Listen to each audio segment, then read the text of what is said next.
Di tengah riuh rendah politik nasional, satu suara lantang tiba-tiba mencuri perhatian. Suara itu datang dari seorang mahasiswa. Ketua di tengah riuh rendah politik nasional. Satu suara lantang tiba-tiba mencuri perhatian. Suara itu datang dari seorang mahasiswa. Ketua Badan Eksekutif Mahasiswa Universitas Gadjah Mada. Aksi simbolisnya memberikan gelar alumnus paling memalukan kepada Presiden Jokowi, sontak menjadi viral dan memantik perdebatan sengit di seluruh negeri. Siap Badan Eksekutif Mahasiswa Universitas Gadjah Mada. Aksi simbolisnya memberikan gelar alumnus paling memalukan kepada Presiden Jokowi, sontak menjadi viral dan memantik perdebatan sengit di seluruh negeri.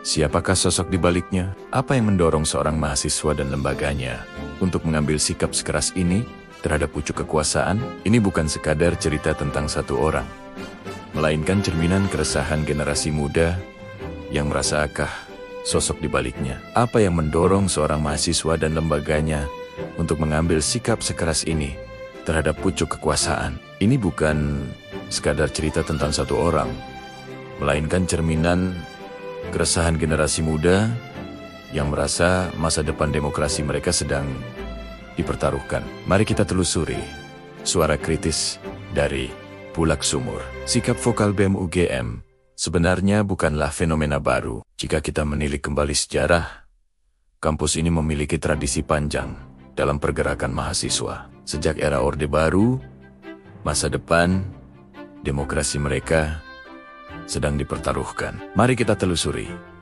suara kritis dari Bulak Sumur. Sikap vokal BEM UGM sebenarnya bukanlah fenomena baru. Jika kita menilik kembali sejarah, kampus ini memiliki tradisi panjang dalam pergerakan mahasiswa. Sejak era Orde Baru hingga gelombang reformasi, mahasiswa UGM selalu menjadi salah satu motor penggerak utama dalam mengawal dan mengkritisi kebijakan pemerintah. Aksi-aksi mereka, dari mimbar akademik hingga turun ke jalan, telah menjadi bagian tak terpisahkan dari sejarah demokrasi Indonesia. Jadi, apa yang kita saksikan hari ini adalah hingga gelombang reformasi, mahasiswa UGM selalu menjadi salah satu motor penggerak utama dalam mengawal dan mengkritisi kebijakan pemerintah. Aksi-aksi mereka, dari mimbar akademik hingga turun ke jalan, telah menjadi bagian tak terpisahkan dari sejarah demokrasi Indonesia. Jadi, apa yang kita saksikan hari ini adalah kelanjutan dari sebuah DNA pergerakan, sebuah warisan intelektual yang terus dihidupkan dari generasi ke generasi. Mereka memandang diri bukan hanya sebagai mahasiswa, tapi juga sebagai penjaga moral dan akal sehat bangsa. Kritik yang dilancarkan BEM UGM tidak datang tanpa dasar. Mereka kelanjutan dari sebuah DNA pergerakan, sebuah warisan intelektual yang terus dihidupkan dari generasi ke generasi. Mereka memandang diri bukan hanya sebagai mahasiswa, tapi juga sebagai penjaga moral dan akal sehat bangsa. Kritik yang dilancarkan BEM UGM tidak datang tanpa dasar. Mereka merangkumnya dalam beberapa poin utama yang menjadi sumber keresahan publik. Pertama, soal kemunduran demokrasi. Putusan Mahkamah Konstitusi yang meloloskan Gibran Rakabuming Raka sebagai calon wakil presiden dipandang sebagai puncak dari praktik pelemahan institusi hukum demi kepentingan dinasti politik angkumnya. Dalam beberapa poin utama yang menjadi sumber keresahan publik. Pertama, soal kemunduran demokrasi. Putusan Mahkamah Konstitusi yang meloloskan Gibran Rakabuming Raka sebagai calon wakil presiden dipandang sebagai puncak dari praktik pelemahan institusi hukum demi kepentingan dinasti politik. Bagi mereka, ini adalah pengkhianatan terhadap semangat reformasi dan ancaman serius bagi prinsip kesetaraan di hadapan hukum. Mereka menyoroti bagaimana etika bernegara seolah dikesampingkan demi melanggengkan kekuasaan. Sebuah presiden buruk yang bisa merusak tatanan demokrasi yang bagi mereka ini adalah pengkhianatan terhadap semangat reformasi dan ancaman serius bagi prinsip kesetaraan di hadapan hukum. Mereka menyoroti bagaimana etika bernegara seolah dikesampingkan demi melanggengkan kekuasaan. Sebuah presiden buruk yang bisa merusak tatanan demokrasi yang telah dibangun dengan susah payah. Poin kritik kedua menyasar proyek strategis nasional dengan Ibu Kota Nusantara atau IKN. Sebagai contoh utamanya, BEM UGM berargumen bahwa proyek raksasa ini digarap di tengah situasi ekonomi yang belum sepenuhnya pulih. Mereka mempertanyakan skala prioritas pemerintah telah dibangun dengan susah payah. Poin kritik kedua menyasar proyek strategis nasional dengan Ibu Kota Nusantara atau IKN. Sebagai contoh utamanya, BEM UGM berargumen bahwa proyek raksasa ini digarap di tengah situasi ekonomi yang belum sepenuhnya pulih. Mereka mempertanyakan skala prioritas pemerintah. Mengapa dana triliunan rupiah digelontorkan untuk membangun ibu kota baru? Sementara masih banyak persoalan mendasar seperti kemiskinan, ketimpangan, dan akses layanan publik yang belum terselesaikan, isu dampak lingkungan, konflik agraria dengan masyarakat adat, serta potensi pemborosan anggaran negara menjadi mengapa dana triliunan rupiah digelontorkan untuk membangun ibu kota baru. Sementara masih banyak persoalan mendasar seperti kemiskinan, ketimpangan, dan akses layanan publik yang belum terselesaikan, isu dampak lingkungan, konflik agraria dengan masyarakat adat, serta potensi pemborosan anggaran negara menjadi catatan kritis yang terus mereka suarakan. Bagi mereka, pembangunan seharusnya berpusat pada kesejahteraan rakyat, bukan pada proyek mercusuar. Tidak hanya mengkritik isu nasional, perjuangan mereka juga sangat terasa di level kampus. Isu kenaikan uang kuliah tunggal atau UKT menjadi medan percatatan kritis yang terus mereka suarakan. Bagi mereka, pembangunan seharusnya berpusat pada kesejahteraan rakyat, bukan pada proyek mercusuar. Tidak hanya mengkritik isu nasional, perjuangan mereka juga sangat terasa di level kampus. Isu kenaikan uang kuliah tunggal atau UKT menjadi medan pertempuran yang paling dekat dengan kehidupan mereka sehari-hari. BEM UGM secara konsisten menyuarakan penolakan terhadap apa yang mereka sebut sebagai komersialisasi pendidikan. Mereka melihat biaya kuliah yang terus meroket sebagai bentuk kegagalan negara dalam menjamin hak atas pendidikan yang terjangkau bagi semua tempuran yang paling dekat dengan kehidupan mereka sehari-hari. BEM UGM secara konsisten menyuarakan penolakan terhadap apa yang mereka sebut sebagai komersialisasi pendidikan. Mereka melihat biaya kuliah yang terus meroket sebagai bentuk kegagalan negara dalam menjamin hak atas pendidikan yang terjangkau bagi semua lapisan masyarakat. Pendidikan tinggi yang seharusnya menjadi eskalator sosial, kini terancam menjadi barang mewah yang hanya bisa diakses oleh segelintir orang. Perjuangan melawan kenaikan UKT adalah perjuangan untuk menjaga agar gerbang universitas tetap terbuka bagi anak-anak bangsa tanpa terkecuali.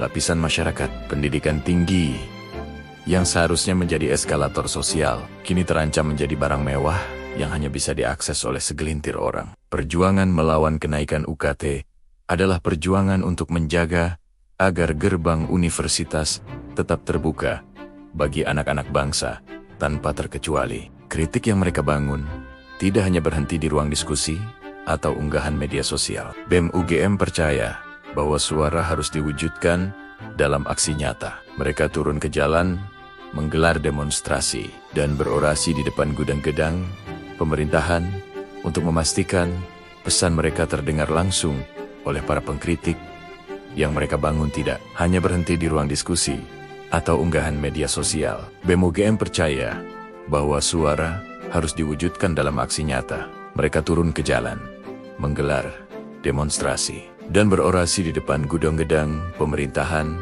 untuk memastikan pesan mereka terdengar langsung oleh para pengambil kebijakan. Lebih dari itu, mereka berusaha membangun kekuatan bersama elemen masyarakat lainnya. Kita bisa melihat momen-momen saat mereka berdialog dan bergandengan tangan dengan petani yang lahannya terancam, buruh yang menuntut upah layak, dan kelompok masyarakat sipil lainnya. Ini adalah upaya untuk menunjukkan bahwa perjuangan kebijakan, lebih dari itu, mereka berusaha membangun kekuatan bersama elemen masyarakat lainnya. Kita bisa melihat momen-momen saat mereka berdialog dan bergandengan tangan dengan petani yang lahannya terancam, buruh yang menuntut upah layak, dan kelompok masyarakat sipil lainnya. Ini adalah upaya untuk menunjukkan bahwa perjuangan mahasiswa bukanlah perjuangan yang terisolasi, melainkan bagian dari denyut nadi perlawanan rakyat yang lebih besar. Tentu saja, sikap vokal mereka memicu reaksi yang beragam. Di satu sisi, banyak pihak yang memberikan pujian dan dukungan. Mereka dianggap sebagai pahlawan muda, representasi keberanian yang angan mahasiswa. Bukanlah perjuangan yang terisolasi, melainkan bagian dari denyut nadi perlawanan rakyat yang lebih besar. Tentu saja, sikap vokal mereka memicu reaksi yang beragam. Di satu sisi, banyak pihak yang memberikan pujian dan dukungan. Mereka dianggap sebagai pahlawan muda, representasi keberanian yang mulai langka, dan garda terdepan penjaga demokrasi di tengah apatisme publik. Suara mereka dianggap mampu menyalakan kembali harapan bahwa kontrol sosial dari masyarakat sipil masih hidup dan berdaya. Namun, di sisi lain, kritik tajam dan tudingan miring juga tak terhindarkan. Ada mulai langka, dan garda terdepan penjaga demokrasi di tengah apatisme publik. Suara mereka dianggap mampu menyalakan kembali harapan bahwa kontrol sosial dari masyarakat sipil masih hidup dan berdaya. Namun, di sisi lain, kritik tajam dan tudingan miring juga tak terhindarkan. Ada yang menganggap aksi mereka terlalu politis dan ditunggangi kepentingan tertentu. Sebagian lain menuduh mereka hanya mencari panggung, provokatif, dan tidak mengerti kompleksitas permasalahan negara. Tak jarang, mereka juga menghadapi tekanan, baik secara daring maupun di dunia nyata. Sebagai konsekuensi dari keberanian mereka yang menganggap aksi mereka terlalu politis dan ditunggangi kepentingan tertentu, sebagian lain menuduh mereka hanya mencari panggung, provokatif, dan tidak mengerti kompleksitas permasalahan negara. Tak jarang, mereka juga menghadapi tekanan, baik secara daring maupun di dunia nyata, sebagai konsekuensi dari keberanian mereka melawan arus. Pada akhirnya, kisah Ketua BEM UGM dan gerakannya ini membawa kita pada sebuah refleksi yang lebih dalam. Terlepas dari apakah kita setuju atau tidak dengan metode mereka, kehadiran mereka telah berhasil memantik kembali diskusi penting tentang peran ideal mahasiswa dalam sebuah negara demokrasi. Aksi mereka menjadi pengingat bahwa kampus melawan arus. Pada akhirnya, kisah Ketua BEM UGM dan gerakannya ini membawa kita pada sebuah refleksi yang lebih dalam. Terlepas dari apakah kita setuju atau tidak dengan metode mereka, kehadiran mereka telah berhasil memantik kembali diskusi penting tentang peran ideal mahasiswa dalam sebuah negara demokrasi. Aksi mereka menjadi pengingat bahwa kampus bukanlah menara gading yang terpisah dari realitas sosial. Di era digital yang serba cepat ini, di mana aktivisme seringkali hanya sebatas tagar, mereka menunjukkan bahwa pergerakan nyata masih memiliki tempat dan relevansi. Ini kemudian mengantarkan kita pada pertanyaan fundamental. Apa sesungguhnya makna menjadi bukanlah menara gading yang terpisah dari realitas sosial? Di era digital yang serba cepat ini, di mana aktivisme seringkali hanya sebatas tagar, mereka menunjukkan bahwa pergerakan nyata masih memiliki tempat dan relevansi. Ini kemudian mengantarkan kita pada pertanyaan fundamental.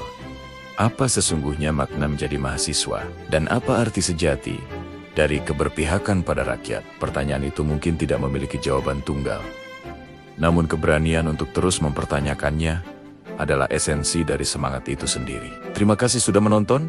Jangan lupa subscribe untuk konten-konten mendalam lainnya. Mahasiswa? Dan apa arti sejati dari keberpihakan pada rakyat? Pertanyaan itu mungkin tidak memiliki jawaban tunggal. Namun keberanian untuk terus mempertanyakannya adalah esensi dari semangat itu sendiri. Terima kasih sudah menonton. Jangan lupa subscribe untuk konten-konten mendalam lainnya.